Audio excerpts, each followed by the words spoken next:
Topik tentang hantu, kerasukan, dan paranormal itu selalu bisa jadi pembicaraan yang seru, ya nggak sih guys? Sebagian orang percaya dengan sepenuh hati dan sebagian orang lainnya mungkin nganggep kalau semua itu cuma cerita bohongan.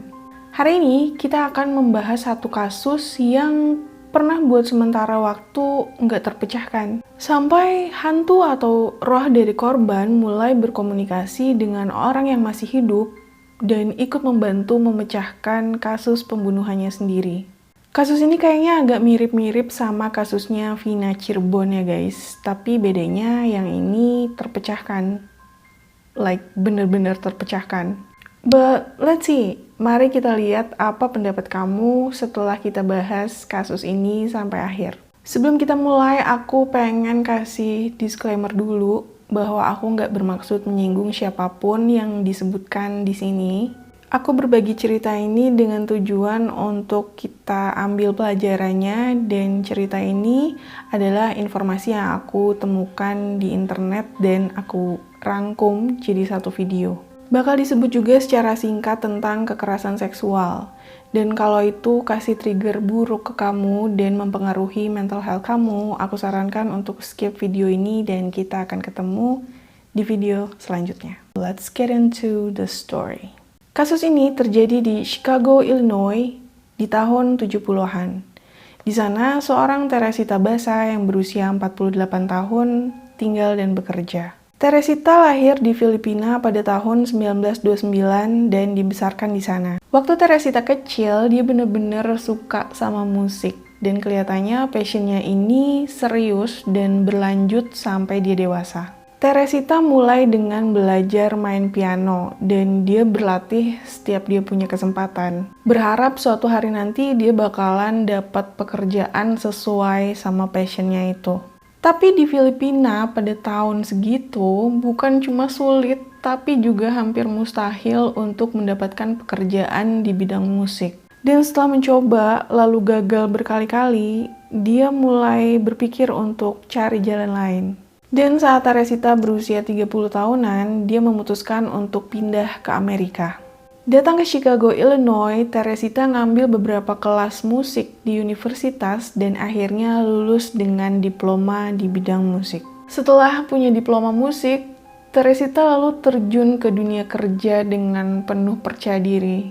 Berpikir kalau dengan ijazah yang dia punya sekarang akan lebih mudah untuk mendapatkan pekerjaan di bidang musik. Tapi pikiran itu ternyata salah besar, karena mencari pekerjaan bidang musik di Chicago ternyata sama sulitnya dengan di Filipina. Akhirnya untuk survive, Teresita bekerja di rumah sakit, sebuah pekerjaan yang benar-benar berbeda sama impiannya. Teresita pun mulai menekuni bidang medis. Dan di tahun 70-an, setelah dia kerja di rumah sakit untuk waktu yang cukup lama, hampir 1 dekade kemudian, dia akhirnya menjadi seorang terapis pernapasan. Dan Teresita benar-benar bagus dalam pekerjaannya. Yang meskipun itu bukan dream job-nya, tapi Teresita berhasil menjadi seorang suster yang baik. Selain semua itu, Teresita juga ngasih les piano gratis untuk anak-anak setempat. Pokoknya Teresita ini adalah seorang perempuan normal dengan kegiatan normal dan kehidupan yang normal. Tapi yang namanya kehidupan nggak akan bisa selalu normal seterusnya. Pada tanggal 21 Februari 1977, salah seorang tetangga di lingkungan tempat tinggalnya Teresita terbangun pada tengah malam. Dan dia melihat keluar jendelanya dan dia notice bahwa salah satu gedung apartemen di depannya mengeluarkan asap.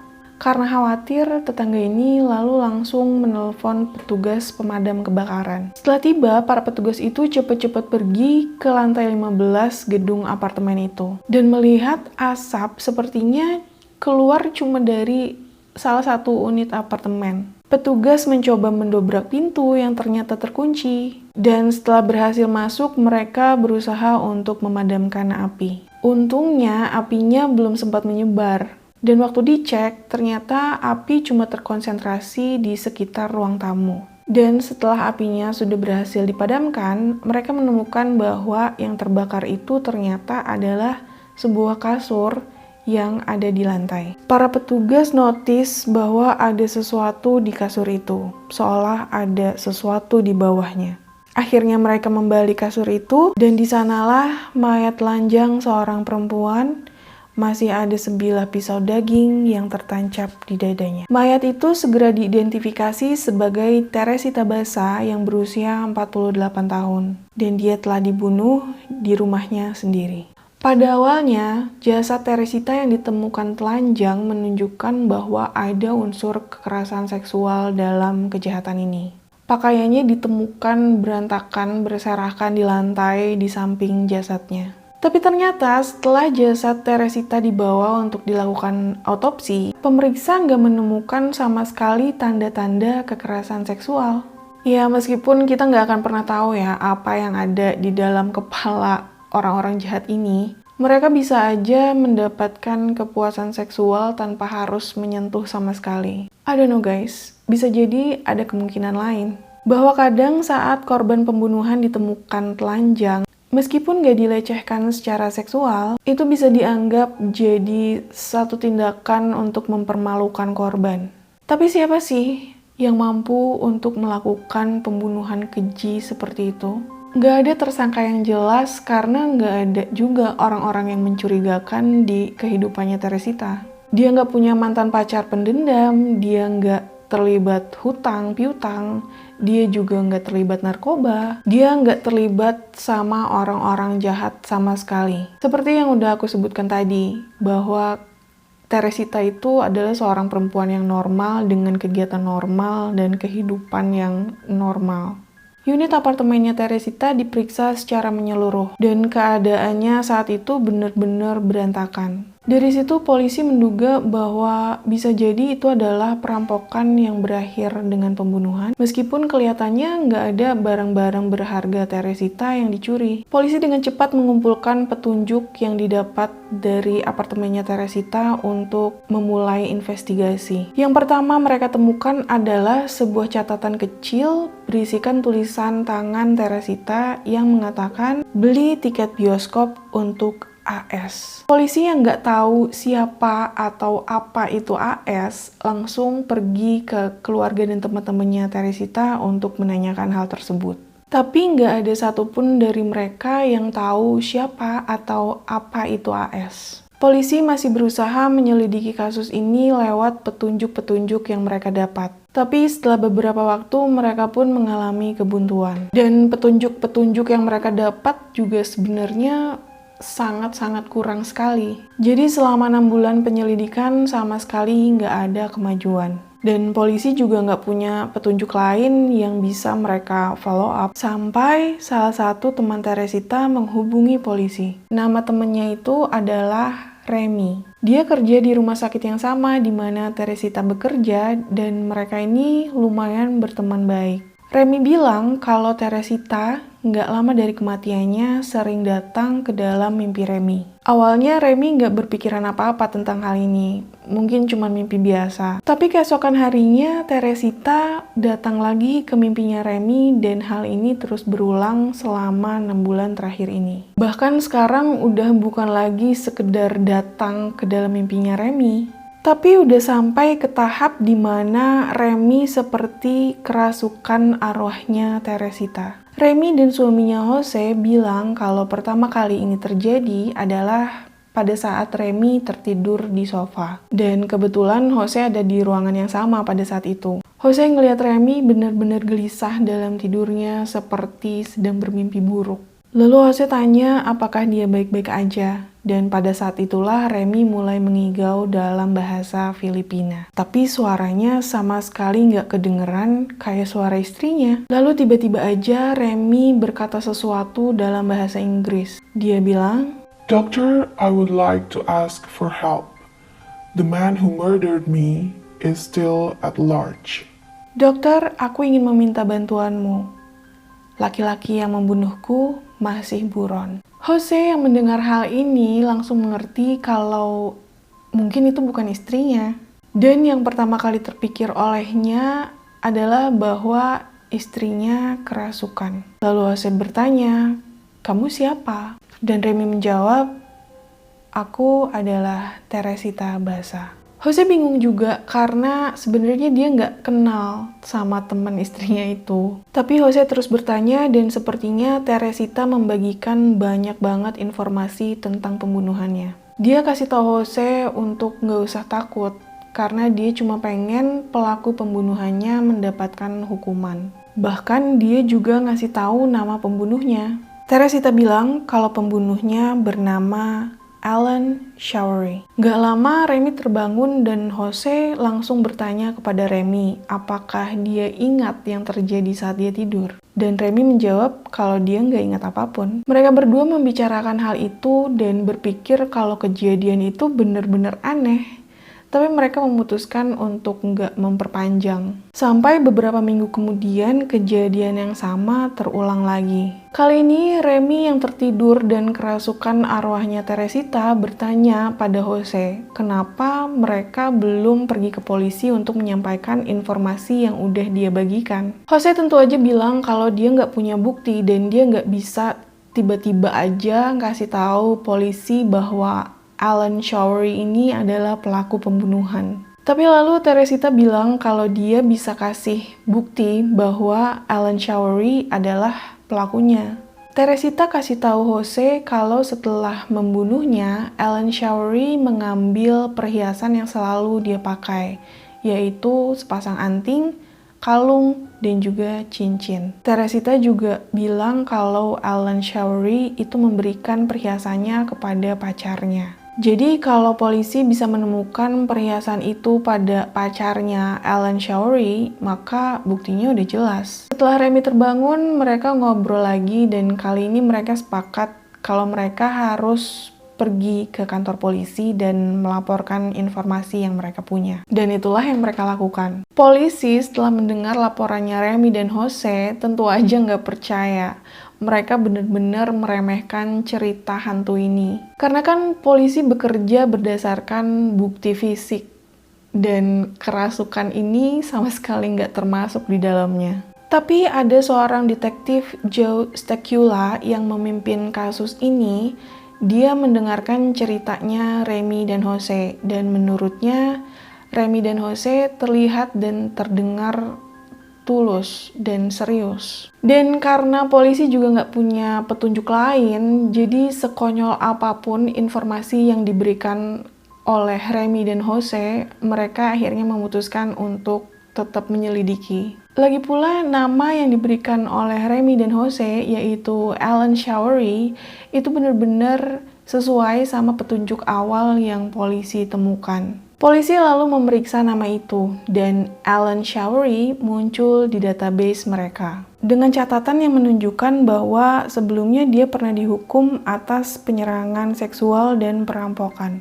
Dan kedua elemen itu juga ada di kasusnya Teresita. Polisi juga akhirnya menemukan bahwa Alan Showery bekerja di rumah sakit yang sama dengan Teresita. Jadi mereka langsung meluncur ke sana untuk menanyai orang-orang yang bekerja di rumah sakit itu. Rupanya Alan adalah seorang teknisi di rumah sakit dan dia kenal cukup banyak orang. Karena kan pekerjaannya bikin dia jalan-jalan ke seluruh bagian rumah sakit. Jadi harusnya Alan juga cukup mengenal Teresita, meskipun hanya untuk saling bertegur sapa sekilas. Tapi beberapa pekerja di sana bilang kalau Teresita itu pernah cerita bahwa dia meminta Alan untuk memperbaiki TV-nya yang rusak. Dan rencananya malam itulah harusnya Alan Showery datang ke rumahnya. Setelah mendapatkan informasi itu, barulah polisi mendatangi Alan Showery di rumahnya untuk dimintai keterangan. Pacarnya juga hadir di sana. Setelah ditanya, tentu aja Alan menyangkal dan bilang kalau dia bahkan sama sekali nggak mengenal Teresita, selain saat berpapasan sesekali di rumah sakit.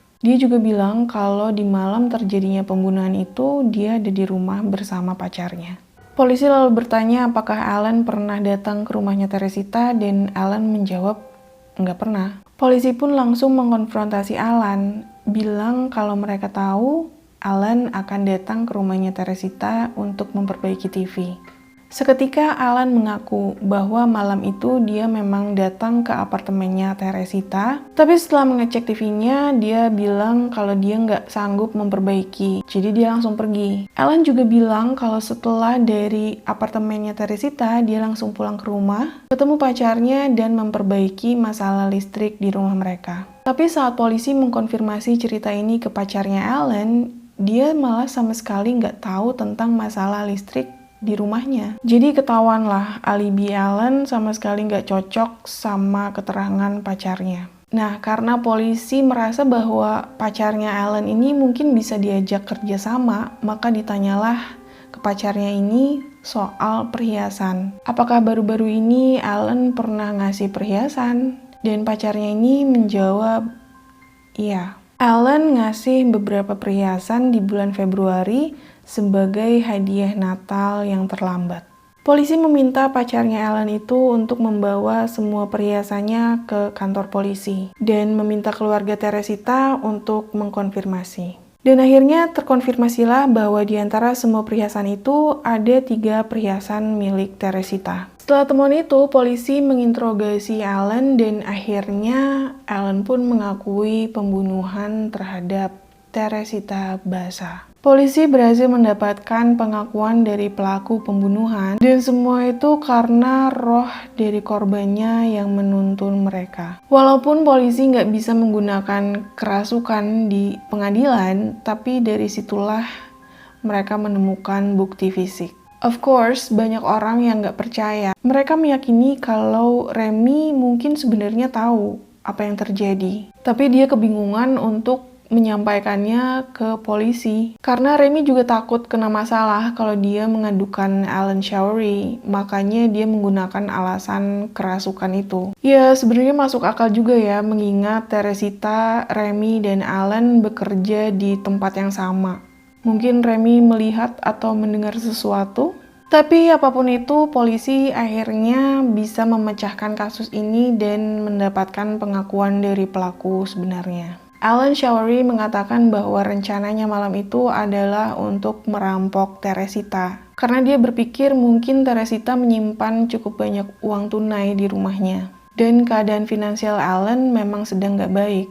Alan mengaku bahwa pada saat dia datang ke apartemennya Teresita, dia langsung menusuk Teresita dengan pisau daging, dan dia sengaja melepaskan pakaiannya Teresita untuk mengelabui polisi, agar polisi berpikir kalau kejahatan itu bermotif seksual. Alan lalu meletakkan sebuah kasur di atas jasadnya Teresita, mengacak-acak apartemen, lalu mencuri apapun yang bisa dia ambil. Guess what guys? This is the saddest part of this story. Alan bilang dia cuma berhasil mengambil uang sebanyak $30 dan 1 set perhiasan yang sedang dipakai oleh Teresita malam itu. Kenapa Teresita harus sampai kehilangan nyawa cuma karena uang $30 dan 1 set perhiasan? Like, what the fuck? Alan Showery didakwa melakukan pembunuhan. Dan sidang pengadilan awal diadakan di mana dia mengaku bersalah pada awalnya. Gak lama kemudian Alan merubah keputusannya dan mengaku bahwa dia nggak bersalah. Tapi ternyata juri sempat nggak menemukan kesepakatan. Karena mereka berpikir kalau cerita kerasukan ini cukup aneh dan ya kurang kredibel aja gitu untuk dibawa ke pengadilan. Masa ada arwah dari korban pembunuhan yang merasuki salah satu temannya dan ngasih tahu polisi tentang pembunuhnya? Ya meskipun dari kerasukan itu pada akhirnya ditemukan juga bukti fisiknya. Tapi walaupun ada perdebatan yang cukup alot di antara para juri, pada akhirnya mereka sepakat kalau Alan Showery bersalah atas pembunuhan Teresita Basa. Dan dia dijatuhi hukuman 14 tahun penjara. Dan kalau hukuman itu belum terlalu sedikit guys, Alan Showery akhirnya cuma dipenjara selama 4 tahun. Dia dapat pengurangan masa hukuman karena berkelakuan baik. Jadi gimana menurut kamu? Apakah kerasukan yang dialami Remy itu benar-benar terjadi? Apakah memang benar arwah Teresita sendiri yang memecahkan kasus pembunuhannya?